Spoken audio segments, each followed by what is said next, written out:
নফল নামাজে সুন্নত নামাজে তিনবার সুবহানা রাব্বিয়াল আ'লা তাসবিহ পড়ার পরে তিনি পড়তেন সুবহুন কুদ্দুসুন রাব্বুল মালাইকাতি ওয়ার রূহ। সুবহ কুদ্দুস রাব্বুল মালাইকাতি ওয়ার রূহ। সিজদায় লুটিয়ে পড়ে বিষ্ণুনবী এই দোয়াটা পড়তেন নফল নামাজে, সুন্নাত নামাজে কিংবা তাহাজ্জুদের নামাজে। সুবহানা রাব্বিয়াল আ'লার পরে কি পড়তেন? সুবহুন, আওয়াজ করে বলেন সুবহুন কুদ্দুসুন রব্বুল মালাইকাতি ওয়ার রূহ। মানে আল্লাহ আপনি প্রশংসিত, আল্লাহ আপনি অতি পবিত্র, আপনি সব ফেরেশতা কুলের রব, ফেরেশতাদের সরদার জিব্রাইলের রব। সুবহানাল্লাহ। আজকে থেকে পড়বেন সিজদায়?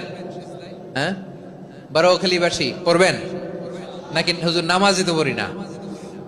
হ্যাঁ, এরকম নফল নামাজে, তাহাজ্জুদের নামাজে, সুন্নত নামাজে